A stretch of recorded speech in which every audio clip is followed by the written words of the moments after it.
Bonjour et bienvenue à l'atelier. Aujourd'hui je vais vous présenter 7 tenues que j'ai cousues pour l'automne. Et comme d'habitude je vous montrerai comment les accessoiriser pour créer un look parfait pour la saison.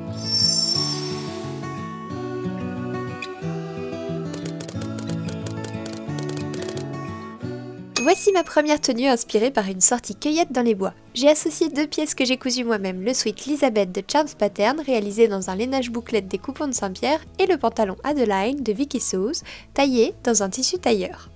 J'adore cet ensemble que j'accompagne d'un béret et de kickers en cuir pour une tenue pratique, confortable et bien chaude. Cependant, il y a quelques bémols à noter. Le lainage du sweat est en réalité un tissu polyester. C'est effectivement bien chaud, mais sans doublure, il peut devenir rapidement trop imperméable et faire transpirer. Quant au pantalon, vous aurez peut-être remarqué qu'il est un peu trop grand pour moi. Comme je vous l'ai déjà mentionné, Vicky Sauce ne propose que des patrons en taille unique, et j'ai choisi une taille au-dessus en raison de mes hanches larges. Finalement, il est un peu trop ample, mais j'ai récemment commandé ce modèle dans une taille en dessous, hâte de voir le résultat. D'ailleurs, je prépare une vidéo test pour cette maison de patron. Je vous conseille de vous abonner pour ne pas la louper.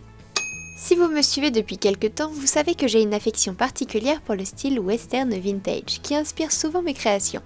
Je vous présente donc un look parfait pour un bal country. J'ai confectionné la robe Antoinette avec l'extension manche dans un velours côtelé de chez les Coupons de Saint-Pierre. Je suis ravie du résultat. La coupe met en valeur les silhouettes en sablier et la longueur allonge joliment la silhouette, même pour les plus petites. Pour ajouter une touche personnelle, j'ai ajouté des volants à l'encolure inspirés par une robe de Lena Oshek, ma créatrice favorite. J'ai accessoirisé cette tenue avec un chapeau et une ceinture trouvée sur Vinted et une paire de bottes offertes qui complètent le look. J'aime aussi ajouter mon gilet Anouk de chez Jolie Lab. À l'origine, il était blanc, dans une imitation peau de mouton de belle qualité en 100% coton, avec une doublure bleue. Ne le portant que peu dans ses couleurs, j'ai décidé de le teindre en noir et j'adore le résultat. Sans manches, il est parfait pour apporter une touche de chaleur et de style sans alourdir la tenue et il complète parfaitement une robe un peu simple en ajoutant un côté douillet. Pour le chapeau, j'hésite encore avec une version noire plus sobre, peut-être plus facile à porter tous les jours. Les boucles d'oreilles, quant à elles, viennent de chez Nune. Je les adore, c'est une des paires que je porte le plus. Voici également un look plus simple, parfait pour un style citadin du quotidien. Il s'agit de la chemise Noélie de Clématis Pattern que j'ai cousue dans un crêpe léger de chez les Coupons de Saint-Pierre. Le tissu arbore un joli motif fleuri avec quelques fils de lurex pour une touche de brillance discrète. La jupe, l'un de mes patrons préférés pour les débutants, est le modèle Caroline d'Atelier des Premières. Je l'ai allongée d'environ 10 cm même si je ne fais qu'1 m 60. Coupée en taille 38, j'ai ajusté au niveau de la taille pour un meilleur séant. Elle est réalisée dans un velours les Coupons de Saint-Pierre, assortie à une veste que j'avais cousue, mais que je trouve un peu trop longue pour ma silhouette. D'ailleurs, c'est une veste que j'ai mise en vente sur Vinted, même si je ne suis pas encore tout à fait décidée à m'en séparer. Pour compléter le look, j'ai opté pour 2 petites bottes Uggs trouvées sur Vinted, et une paire de collants marron, qui commence d'ailleurs à montrer des signes de fatigue, donc si vous avez des marques solides à me recommander, je suis preneuse. C'est un ensemble facile à porter et confortable. C'est ce que je portais pour mon dernier rendez-vous avec mon chéri. Pour les journées plus fraîches, j'ajoute mon manteau Tangier de How to Do Fashion, cousu dans un lainage bouclette prune des Coupons de Saint-Pierre. J'adore cette teinte pour l'automne-hiver et le modèle Tangier est un de mes favoris, avec des manches disponibles en 2 versions, classiques ou ouvertes comme celle que j'ai choisie ici. Je vous prépare d'ailleurs un test de cette maison de patron très prochainement. Enfin, j'ai ajouté une touche d'originalité avec ce chapeau que j'ai créé lors d'un atelier chez Minimi à Paris. Je n'avais encore jamais porté cette tenue, du moins pas cette association avant cette vidéo. Et pourtant je suis une grande fan de la tendance Dark Academia. Je trouve que ces 3 pièces se complètent parfaitement. Qu'en pensez-vous? Pour commencer, j'ai choisi la chemise Bridget de la marque Lot of Things, une marque de patron dont on parle peu mais qui propose des modèles à la fois originaux et bien ajustés. Cette chemise est l'une de mes favorites. On peut personnaliser le col, ajuster les manches et elle est délicatement cintrée grâce à ses pinces princesses. Le modèle inclut également un nœud que j'ai réalisé mais on peut facilement s'en passer pour un rendu plus simple. Attention cependant, les manches sont très longues, donc quelques ajustements peuvent être nécessaires. Elle est d'ailleurs sur mon portant en ce moment car je dois justement les raccourcir. Pour l'accompagner, j'ai confectionné une jupe cercle en jersey. Vous pouvez d'ailleurs retrouver mon tutoriel pour créer une jupe similaire, rapide et très facile à réaliser. Enfin, j'ai ajouté par-dessus cet ensemble un gilet sans manches Gilbert de chez Pattern Co. Sur tous les modèles de gilets que j'ai testés, c'est de loin mon préféré. Il est parfaitement ajusté et très élégant. Pattern Co est une marque que je recommande aux couturiers ayant un niveau intermédiaire car il propose vraiment de belles pièces. J'ai cousu ce gilet dans un velours Milleray, assorti à un pantalon que j'aime beaucoup mais qui malheureusement est devenu trop petit. Dommage car j'adore porter des ensembles assortis. Pour compléter le look, j'ai ressorti mon béret, mes collants et mes kickers, 3 incontournables de ma garde-robe cette saison. Et pour sortir, j'ai ajouté ma veste Jakika de chez Couture Générale, réalisée dans un velours de chez Ma Petite Mercerie. J'adore cette veste, bien qu'elle me soit un peu grande. J'ai d'ailleurs récemment modifié le patron et recousu un autre exemplaire car ce modèle a un petit côté années 60 que j'adore. Pour cet ensemble, je suis un peu sortie de ma zone de confort. Je porte ici un patron que j'aime beaucoup, la combinaison Eucalyptus de Direndo. C'est un modèle que j'ai réalisé 2 fois et celle-ci, c'est ma première version. Bien que je ne sois pas totalement satisfaite de mes raccords car je manquais de tissu pour les peaufiner, j'aime beaucoup le rendu général.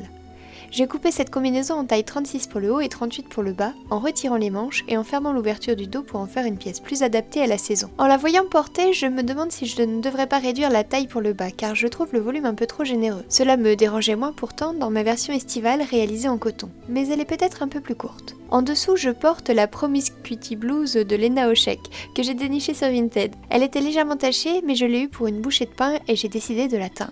La teinture pour coton a bien pris sur le tissu principal, mais les coutures, probablement en polyester, sont restées blanches. Je pense essayer une teinture adaptée pour uniformiser l'ensemble. J'ai ajouté une ceinture comptoir des cotonniers, mes bottines Thiago de chez Bocage et un collant pour compléter le look. Je suis un peu partagée sur le résultat final.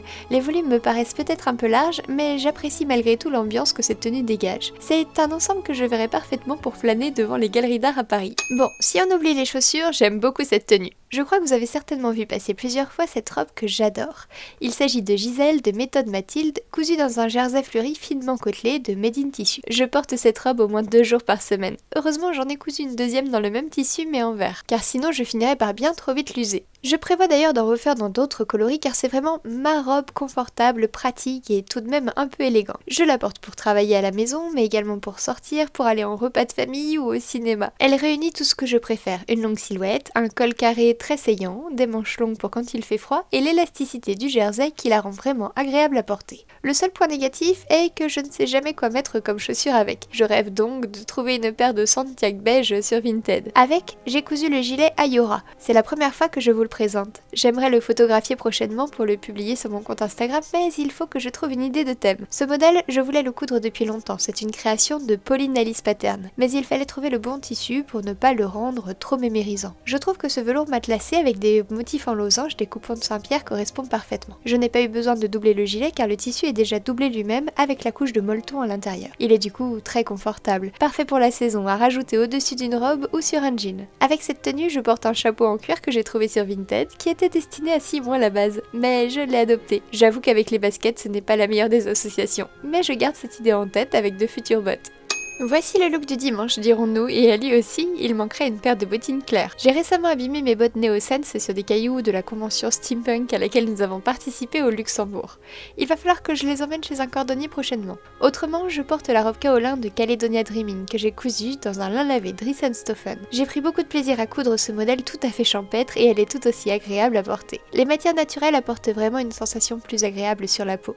Sous le corset, il y a tout un jeu de fronces fait avec des glissières et des élastiques. La robe s'adapte donc parfaitement à notre morphologie. Le corset enlève assurément le côté confort, bien que j'apprécie le maintien qu'il apporte à mon dos. J'ai réalisé celui-ci avec la formation de boudoir français que j'ai suivie. D'ailleurs, vous pouvez retrouver la vidéo qui en parle sur ma chaîne. J'adore réaliser ce genre de pièces entre costumes et vêtements. Pour aller avec cet ensemble, j'ai coupé et cousu un chapeau de paille du commerce. J'ai planté quelques fleurs à la va-vite pour l'agrémenter, mais si vous le souhaitez, je pourrais faire une vidéo tutoriel sur la création de chapeaux. Mon arrière-grand-mère était modiste et je crois que j'ai hérité de sa passion pour cet accessoire. Et voilà pour mes petits looks d'automne. Dites-moi en commentaire la tenue que vous avez préférée et si vous avez d'autres idées de vidéos qui vous intéresseraient. En attendant, je vous souhaite une très belle semaine et surtout bonne couture!